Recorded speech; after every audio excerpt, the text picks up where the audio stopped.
All right, we're back again with another episode of Model Treasure Trove at Chuck Darnell's.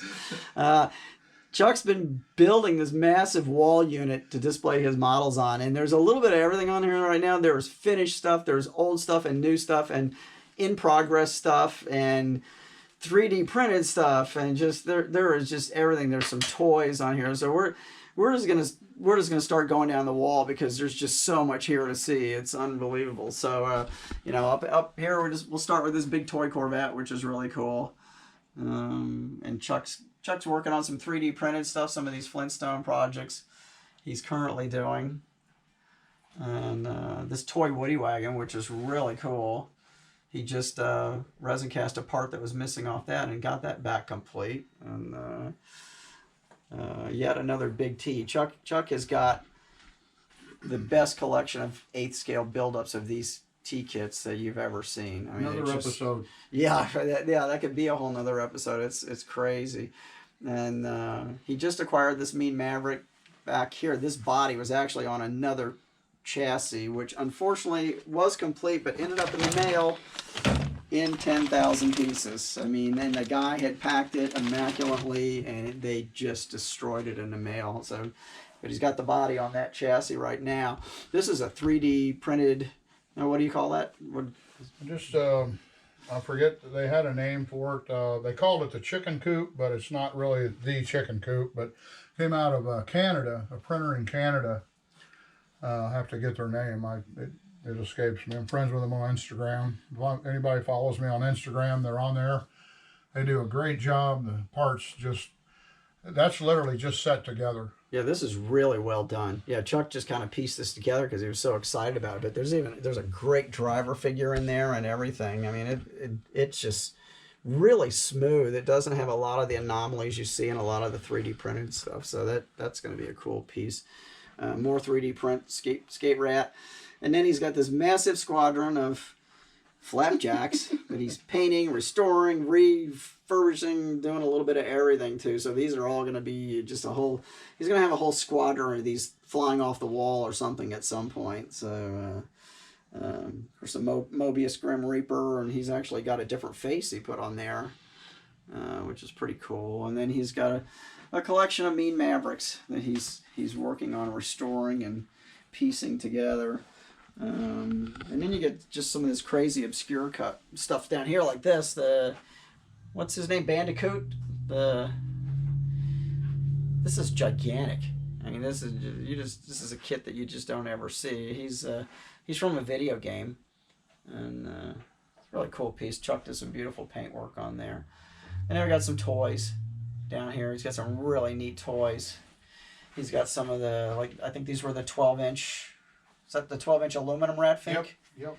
Is the blue one, is that also the same thing? Yep, same thing. Those are 12-inch. Sculpted a tongue for him. And that's a Japanese piece, I think, on the surfboard? Yeah. Is that correct? Yeah. What's this guy's name, the Bandicoot? Bandicoot, yeah, I think that was his name. I can't remember all of it, but Can't remember exactly what his... Really wild-looking thing. This is just stuff you don't see every day. The face on the Grim Reaper came from Escape Hatch Hobbies. They're online. They do a great job. They made Maddie, the Mad Modeler, which you and I both have. Yeah, we've done that. This is one of my favorite pieces. Get over here. This is Chuck's, his Mean Maverick, but now Blue Persuasion. Really incredible paint job on this thing. I mean, it is just gorgeous. In the sun, it's even more spectacular. The colors are just unbelievable.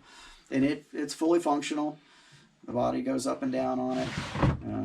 Really nice piece. This is Chuck and I both we did these in the last couple months. These are the old Hawk, what are they? Rubber band powered salt flat series. They were salt flat racers, rubber band powered salt flat. Now Chuck's got this one here, this root beer color one.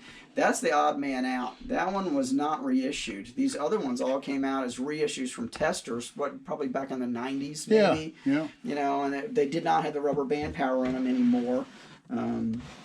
Was a Hawk that did them originally, right? Yes. Yeah.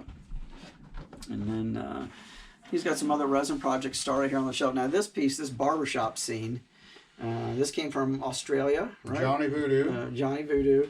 And tough model kit, but Chuck knocked it out of the park. Great paint job.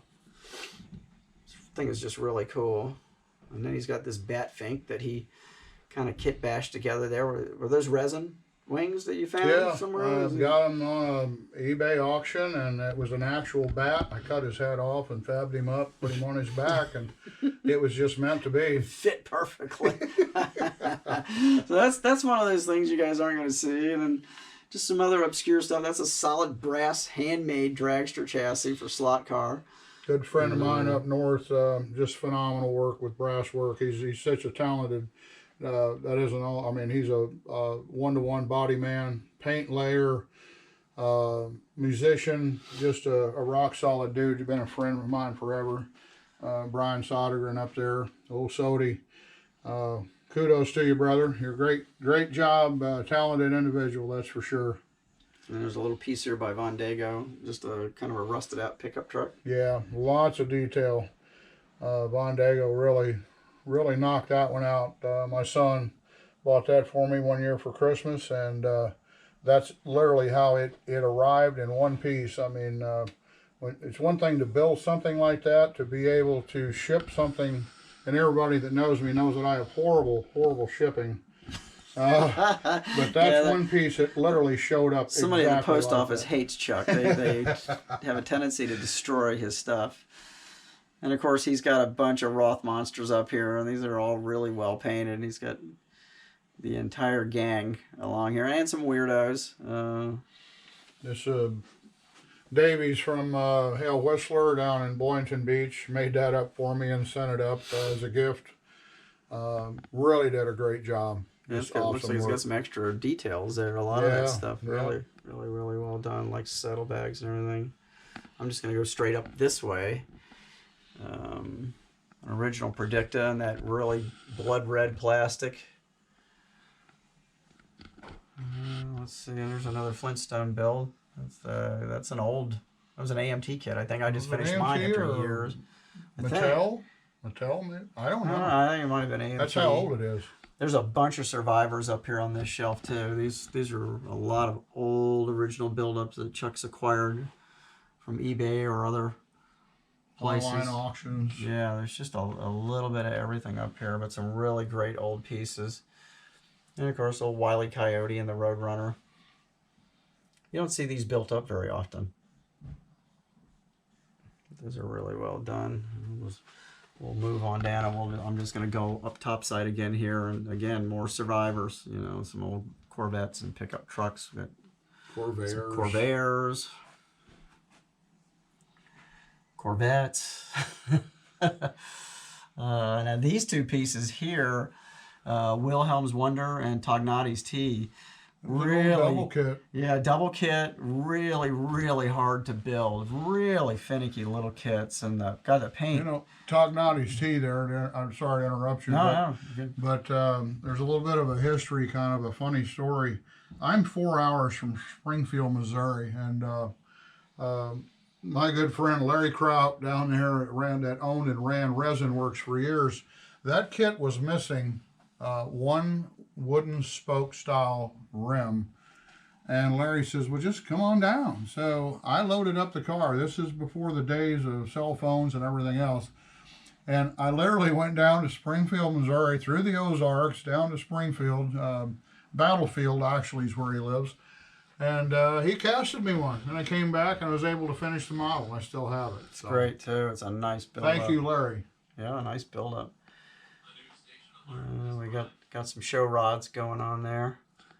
And again, I think we got some of John Bissinger's work down here. And John did a couple of these Red Barons. One is kind of straight out of the box, really clean build. And then you've got this other one next to it with some super wide tires and just a lot of little tiny details that were not in the original kit. Some more Chuck's dragsters. We got the Frankenstew kind of wagon, Frankenwoody, I guess. Is that what that was? Jimmy Flintstone. Yeah. There's a lot of work in these things too, and you know all those metal parts. You have to polish all that. They come pewter, but they're just dull and ugly. Right. All that has to be polished. And this is probably one of my favorite things that Chuck owns and builds. This big super digger. He just finished this a few months ago, and really rare Tom Daniel kit. The paint is just awesome on this. Candy apple red.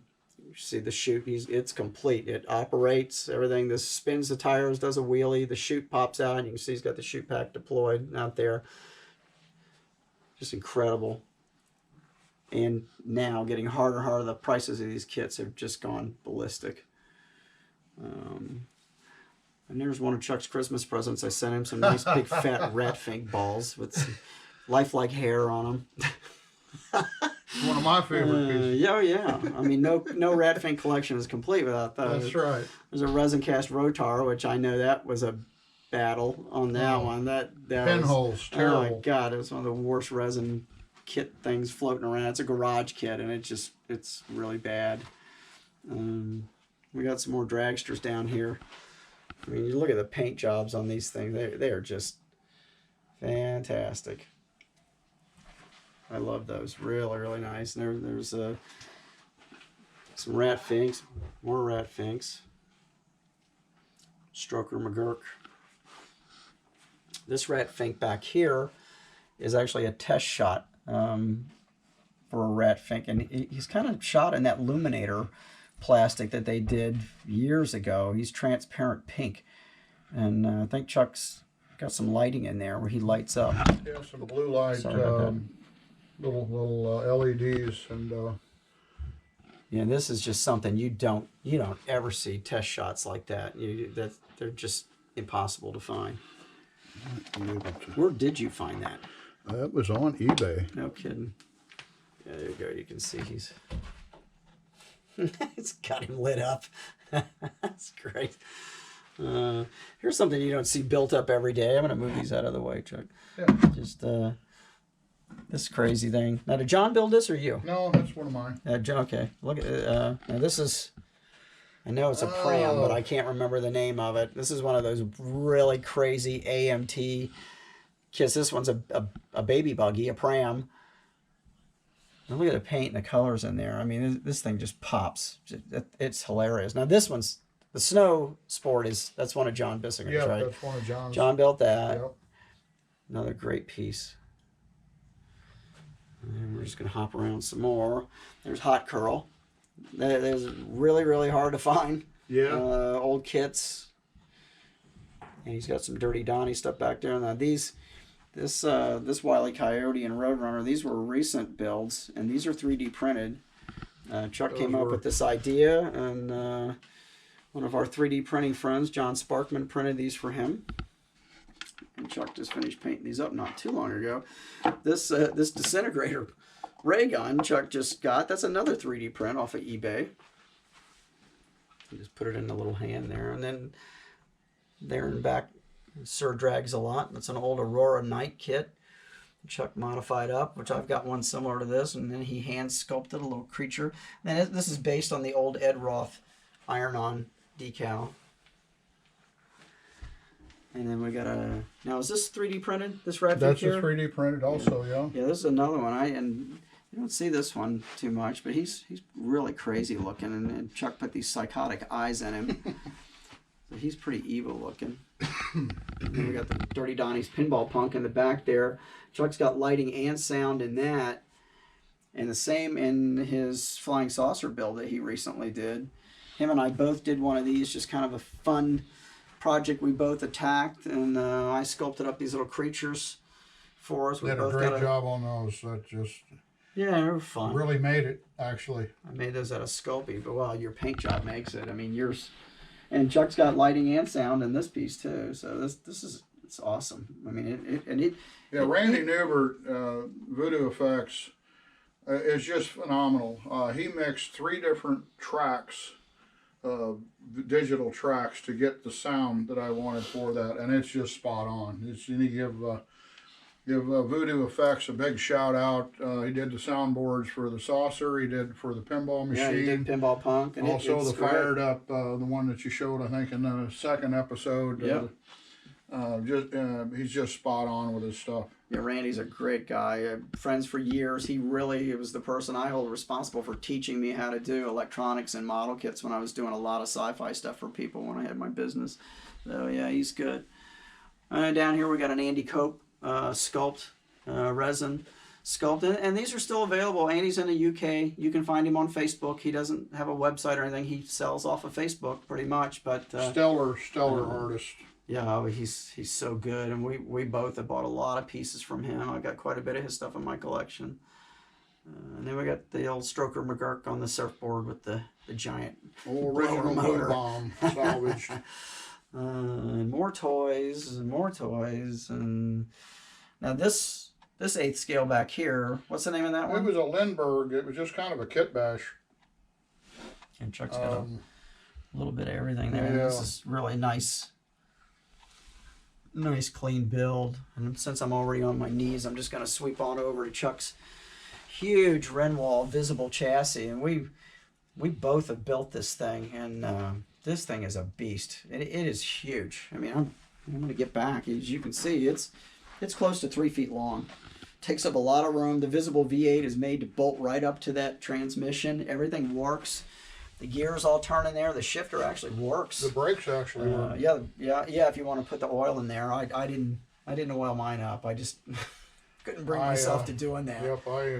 Well, one wheel I think is set up on the model, not all four, but right. When they do one as just to show the mechanics. We need to talk about this thing. Yeah.